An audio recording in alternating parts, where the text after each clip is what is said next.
Hey, this is BJ. Thanks for listening to our show's podcast. If you're a fan of all things geeky, you should check out my other podcast, BJ Shea's Geek Nation. We have new episodes every day, and you can check it out at bjgeeknation.com. Your home is going into foreclosure and you feel like a financial wreck. You don't know where to turn for accurate information. I'm bankruptcy attorney Travis Gagne. Let's talk about some legal options. If we work quickly, we can propose a plan to save your home, modify the loan, or in many cases even eliminate your second mortgage.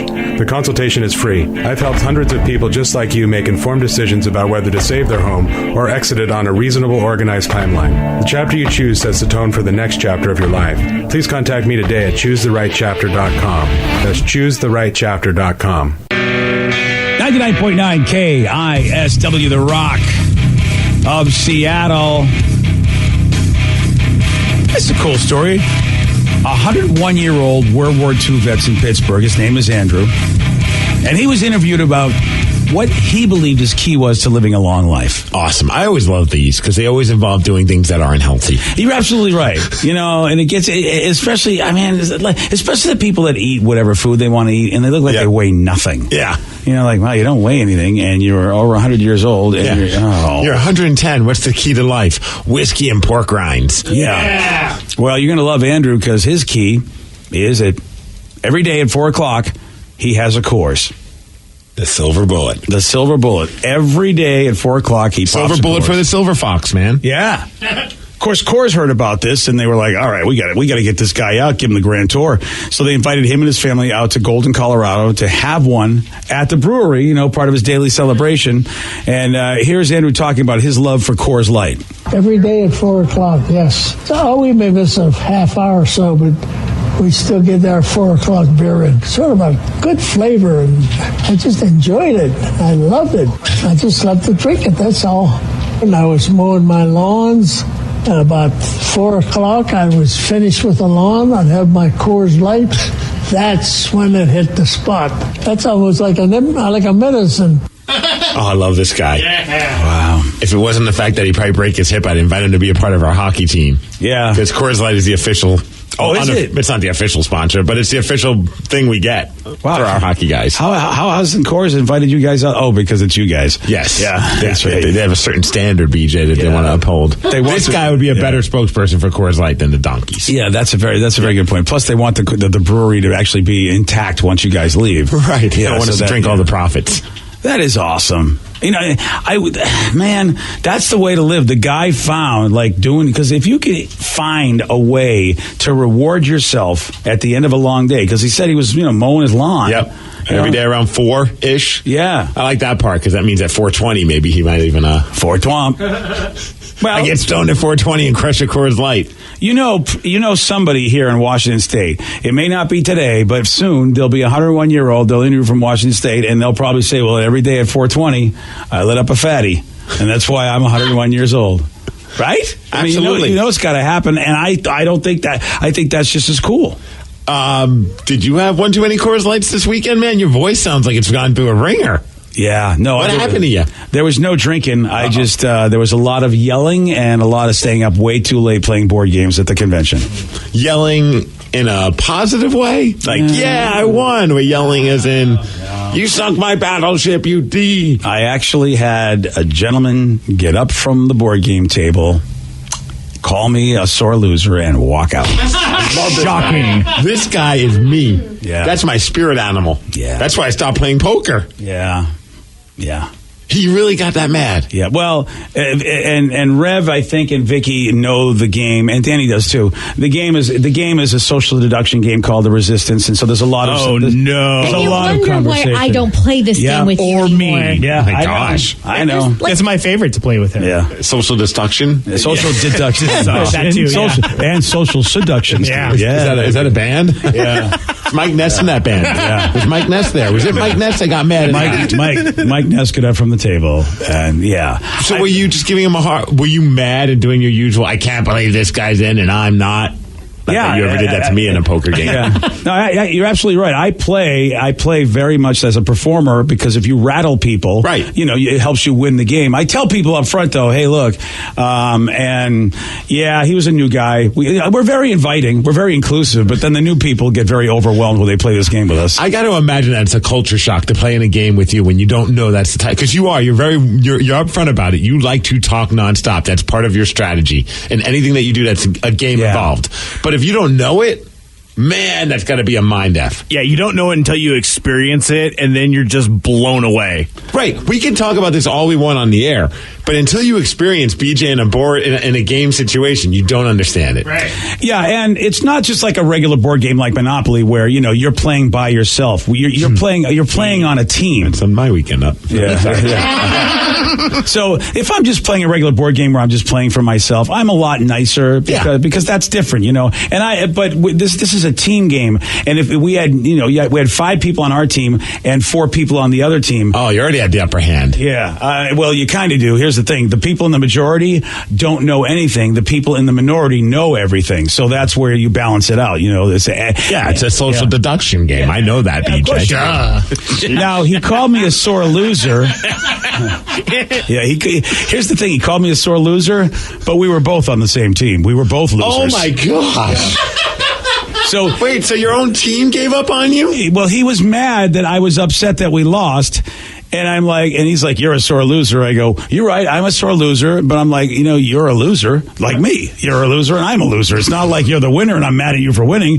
No, I'm mad that we lost. But, and he just said, you're a sore loser. I kind of want to have a sign on you when you go to these conventions that say, it's like, beware when playing board games with this person. Like, you're absolutely right, Vicky. They have signs. They have signs letting you know how you identify as a human being. They're doing that at a lot of conventions. Right. They have signs telling you what pronoun you want to be referred to.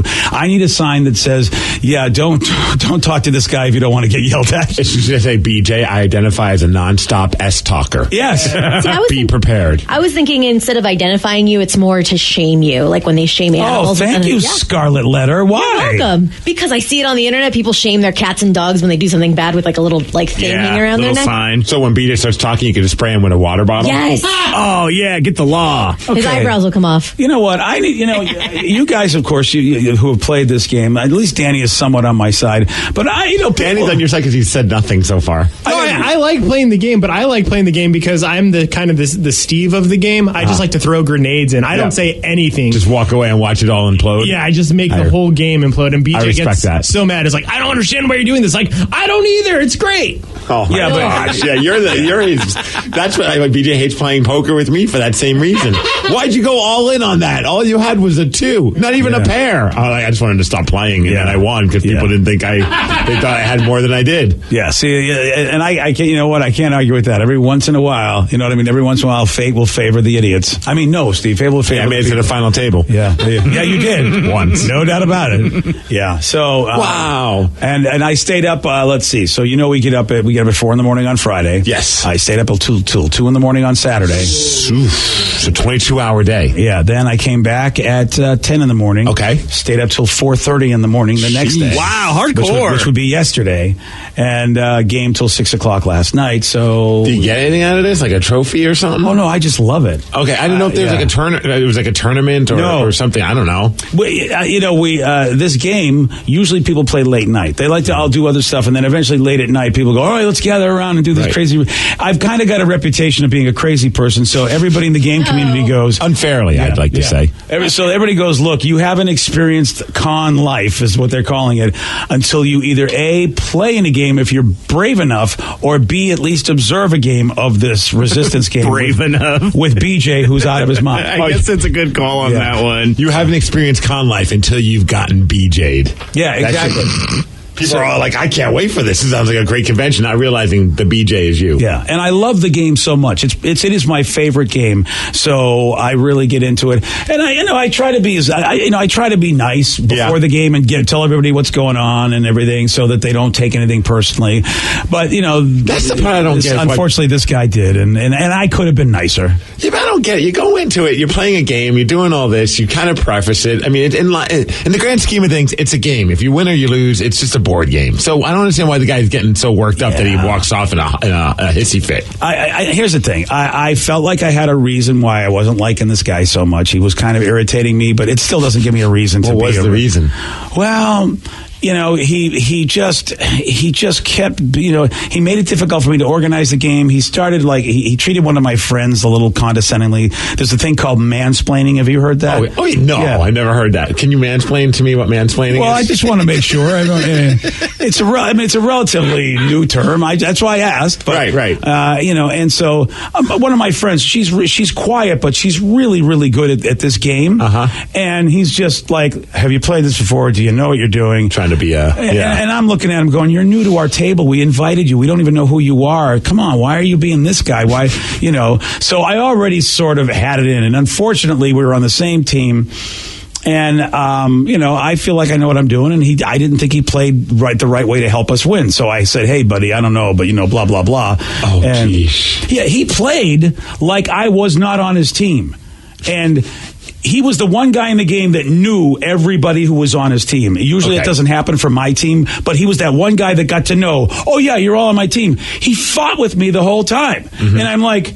Was that strategy trying to get people to think? I don't know these games. Was he trying to hope that people wouldn't think that you guys are on the same team? Is that maybe? Okay, I don't know. Yeah, maybe. Except that I don't mean to board games playing this to you, BJ. I know. It sounds like that's what maybe I don't want to he was get on a trying to rabbit do. hole, but there's one guy at the table that he needs to find. One guy at the table he needs to find and go, buddy, I recognize you're on my team. I want you to know I know. Right. So I was that guy. So I was trying to see if he was the guy I'm looking for, and he kept fighting with me. And I'm like, is he aware that there's a character like me that he needs to find? Because he's fighting with me, and I'm actually trying to be good with him. And that's what I told him at the end of the game, and he goes, no, you're a sore loser. I go, no, buddy, I don't think you realized I was in the game. Just admit it. If you made a mistake, I got no problem with that. So you just walk off? Did he ever come back? No. Yeah, he stormed off. He's like, no. I wonder what the refund policy is. They should have that part of the thing, like in the fine print. You do not get a refund if you play board games with BJ Shea. And what also irritates me is when you tell somebody at the beginning of a game who says, I know what I'm doing, I go, well, just want to give you a tip. Right. And so the role that he was playing in the game, I said, okay, if anybody gets this role, here's the thing you don't want to do. You don't want to go 1, 2, 3, 4. Let's just say that. So you don't ever want to say the words 1, 2, 3, 4. I go, if you do that, the other team knows you're that role, and they will just pick you at the end of the game and they'll automatically win. So don't ever say 1, 2, 3, 4. The first thing he does when it's his turn to speak, 1, 2, 3, 4. And I'm like, oh my God. And so that's what I said to him. I go, you said 1, 2, 3, 4. I told you not. Why would you do that? Hey, why would you have to take control of the whole game? I had a plan. Like, okay. I don't play board games. Yeah. But I mean, when you're trying to help somebody out, because it's pretty much known in the game, don't say 1, 2, 3, 4. And he did. And then he wonders why. I was like, why'd you do that? You're a sore loser, and walked off. And it's like, no, we're all losers because you said 1, 2, 3, 4. Thanks, pal. Yeah, my brain officially hurts. Just like I think one texter says, it's too early in the morning. My brain's starting to hurt. Yeah. Well, yeah, I know. This is why I like wrestling. I can just pretend punch my friends, and then everything's good. Yeah. I don't blame you. Well, the long and the short of it is, 1, 2, 3, 4. The long and the short of it is I chase some guy away at the table. It's fantastic. Yeah, I would love to get his perspective and how the rest of his weekend went. Oh, I'm sure he thinks I'm an a-hole. And you know what? There are times I do come off like an a-hole. Was that Friday or Saturday night? That was yesterday. Oh, okay. So at least he got to enjoy Friday. Yeah, he did. He got to enjoy Friday. He got and to Saturday. Enjoy Saturday. So you just ruined it on Sunday for him. Yeah. He got his money's worth. Yeah, I mean, it was late, too. Pretty much it was over by the time he stormed off. Yeah. Yeah, so, yeah. I wonder if I'll be banned from this convention, though. I don't know, man. One day I think someone's just going to come in and tell me, yeah, you got to go. BJ, we love the fact you give us love on the radio. We love that you show up. We love that you bring a whole crew. Yeah. Can you skip a year? Yeah. As a matter of fact, everything we love about it except you showing up. We love all of it. The B in BJ stands for band. Yeah, you're right. Banned Joseph. All right, let me tell about this woman who also got banned. This is from a Walmart, and this is a pretty incredible reason why this woman got banned from the Walmart. Steve will tell you. Got the news for you at 6:17. BJ and Migs, mornings on The Rock, 99.9 KISW. 99.9 KISW, The Rock of Seattle.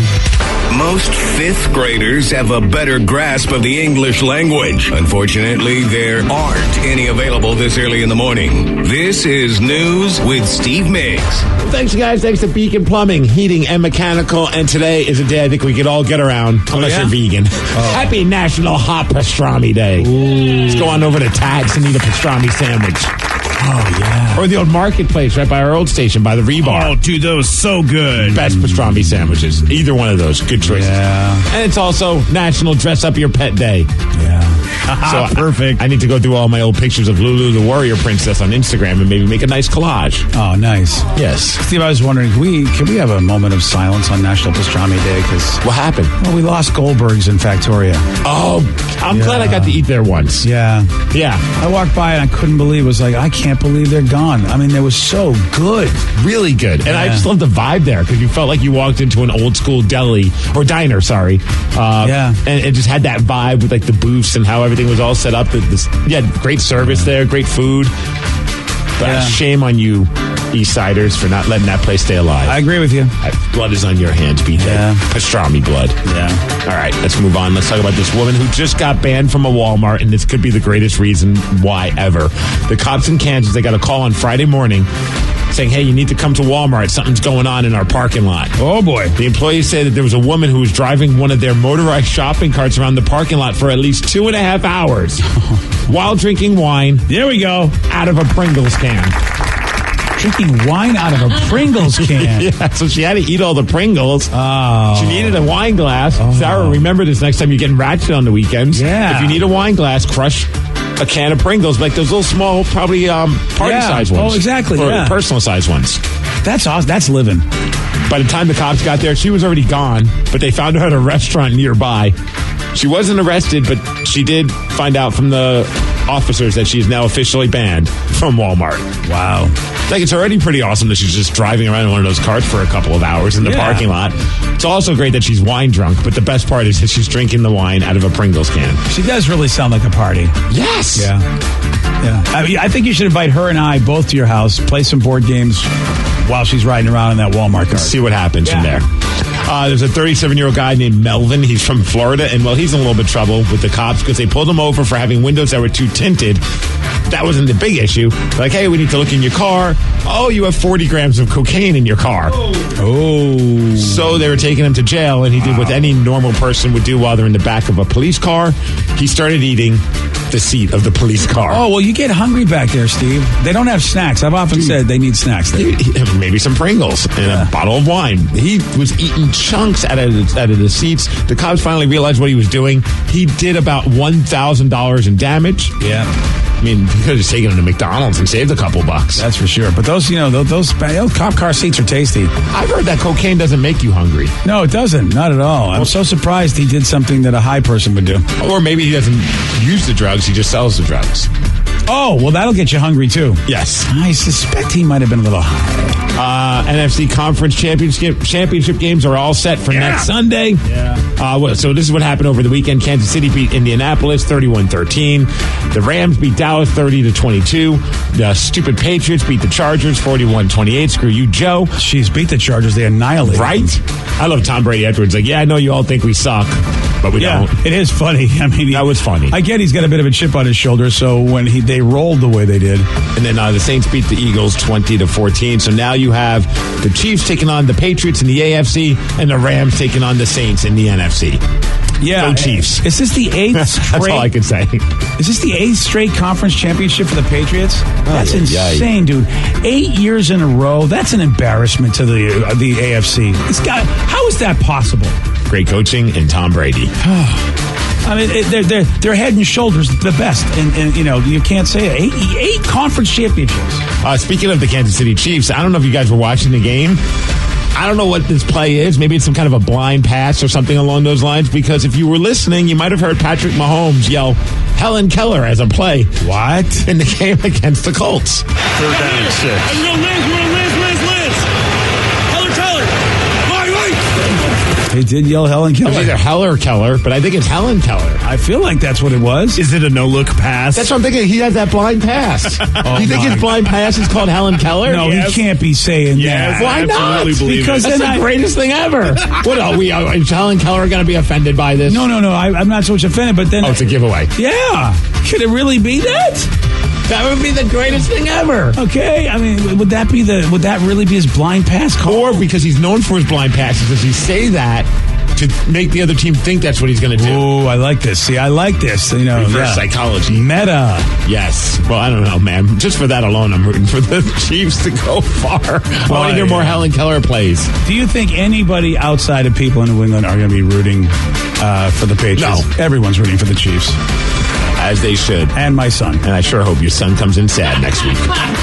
All right, so obviously we know we have the NHL coming to Seattle in a couple of years. Yes. They got to figure this all out with coaches and general managers, the draft. And they also got to figure out who's going to be a part of the broadcast team. I have a recommendation. Oh, do you? Snoop Dogg. What? Snoop Dogg did some play-by-play in the broadcast booth during a game between the LA Kings and the Pittsburgh Penguins on Saturday night. He also dropped the ceremonial puck and started off. He's a hockey fan, so he goes in the booth and just does what Snoop Dogg does, and it's pretty awesome. Hands up. Oh, watch out. Oh, he stalled on it. He fired on Cuz. Hold on now.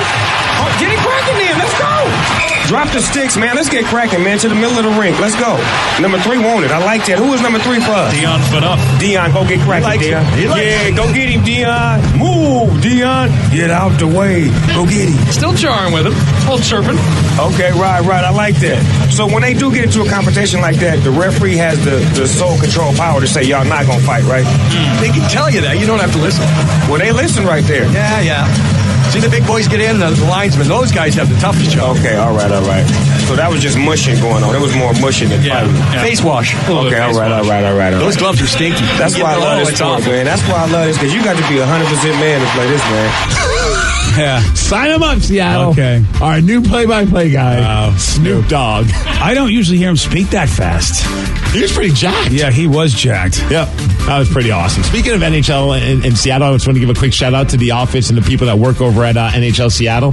Got an invite on Friday to swing by just to say hi. My buddy Dan's one of the Lywicki crew. He's in the family, and he's also part of course, Seattle NHL and the Oakview group and all that good stuff. And it's like, hey, swing on by, come say hi to some people. A lot of people who listen to the show. That was pretty awesome, and it was just super cool to be able to check out their offices and everything starting from the ground floor and up. Bunch of great people that work there. Here's the crazy part. So they're like, hey, stick around, talk to some people. Oh, we also got one of those giant bubble hockey machines. We just bought one from like an old school 80s one. Yeah. If you want to be a part of our little tournament, that'd be great. I'm like, sure, count me in. No big deal. Went to the semifinals with the crew. That was awesome. Nice. Then got beat. But the highlight was, he's like, also, I want you to meet Todd Lywicki, who's the president of the NHL Seattle. I'm like, that's going to be awesome. What I didn't realize was, they were having a giant surprise party for Todd. And I felt like I totally crashed that party. I didn't mean to. Oh, wow. So now I'm standing there and he comes in and everyone's like, surprise! And he's like, oh, that's funny. And then he looks around and he sees me and goes, who are you? And I'm like, I'm Steve. Nice to meet you. Sorry I crashed your party. But then, dude, shout out to him, man. Like, you always hear these great things. It's just kind of fun to watch how somebody who's the president of something, how he interacts with everyone on the staff. Couldn't be a nicer guy. He took part in the bubble hockey tournament. He's playing against someone on the other team who's an intern. That kid scores, and he's like, so you don't want a job here, I think is what you're saying. Couldn't be a nicer guy, and it was really cool to just check everything out, and just got me even more excited for the fact that we have the NHL coming to Seattle. I wish I would have heard this audio. I would have suggested that Snoop Dogg should be their play-by-play guy. Oh, yeah, they definitely would have taken you up on that advice. As far as weather, 49 degrees and sun, and thank you to Kia Puyallup for giving us news and sports. I hooked us up with some toques, too. I have one for you. Oh, thanks, buddy. NHL is coming. Oh, yeah. First of all, Steve, I don't know why you're surprised that you were at that party. Why? Well, you are their third string goalie. That's a good point. I forgot. They were introducing Todd to the first player on the NHL team here in Seattle. You're the first player. I dropped the ball or the puck in the. Yeah, and they're probably I should have been like, Todd, I'm your third string goalie, first draft pick in the organization history. And if Todd tried to give you any pushback, ask Tim. Ask Tim or ask Mr. Bruckheimer. Yep. Your boss. Yeah, just so you know. You know, the owner. Yeah. President. So I'll let you call me 3-string if you'd like, but that's as far as it goes. I'm here for my jersey. Don't look me in the eye, Mr. Lightwicki, okay? Because I've got rules. Gosh, that would have been funny if you did say 3rd-string goalie. Oh, that would have been awkward. Just to see the look on his face going, what? Yeah, Jerry said. You know what? At first, I would have been really awkward to do it, but knowing how he was afterwards, just watching how he just likes joking around with everybody, it would have been pretty. He would have taken that pretty funny, I think. That's awesome. Yeah. Yeah, that is really good. Cupcakes there and everything. Oh, man. Not to rub it in, BJ. Yeah, what kind of cupcakes? Oh, like some fancy ones, man. Nice. It's going to be fancy. Mm-hmm. Well, that's how about that's so funny that you basically just crashed the surprise party? Yeah, I did. Well, at first I was just going to pop in, say hi, and he's like, you want to stick around? I want you to meet Todd. I'm like, great. And he's like, oh, and it's a surprise birthday. I'm like, oh, okay. Whoops. It was awesome, though. Good for you, dude. That's a fun time. Again, we need a bubble hockey here. Those big old school bubble, because they have the button where you can boo the other team. Yeah. Oh, I would not argue if that was in here. Yep. Yeah, those are fun. Those are really, really fun. It's usually like, you can always tell when a dude's doing well when he has one in his house. Yes, they're not cheap. Yeah, exactly. So you go, oh, whoa, you walk into somebody's house, you got the, oh man, you must be doing okay for yourself. And I liked and respected the fact that they didn't go and get some brand new version of the old school bubble hockey game, which there's plenty out there and they're over $1,000. But they actually tracked down one in Spokane of the old school 80s one, USA versus Canada. And the best part, the anthem plays on it. Yeah. And we have an entire office. We're all stopped doing what we're doing. I took my hat off and why are we, what is happening? That's so funny. We're taking this way too serious. Respect that anthem. Love it. On Friday, Steve, you know what? He did get this one right. What year did Kanye West interrupt Taylor Swift during the VMAs? I still hate him for that. I don't. Crap. 2008. No. 2009. Yes. Yes. Good job, buddy. Thank you. All right, look. Sometimes Steve gets lucky, but you know what? If you know things, you're going to do well. This is your shot at beating Steve. 206-421-ROCK. We're playing Beat Miggs at 647 on The Rock. Today's podcast was brought to you by Travis Gagne, bankruptcy attorney. He's here right now and has agreed to answer more of your questions about bankruptcy. I owe a lot of back taxes. Can bankruptcy help me? Bankruptcy can discharge back taxes under certain circumstances. Some types of taxes are never dischargeable, like if you have taxes from an employee, if you ran a business and didn't pay employee taxes or sales taxes, those types of taxes cannot be discharged in bankruptcy. However, most people don't have those kind of taxes. Most people have just regular income taxes. If you owe income taxes and you filed your tax returns but just weren't able to pay the taxes, if the taxes are more than 3 years old and you filed the tax returns, those types of taxes can be discharged in bankruptcy in most circumstances, especially through a Chapter 13 case. Thanks, Travis. If you have more questions about bankruptcy, you can reach out to Travis anytime at choosetherightchapter.com. That's choosetherightchapter.com. Thanks for listening.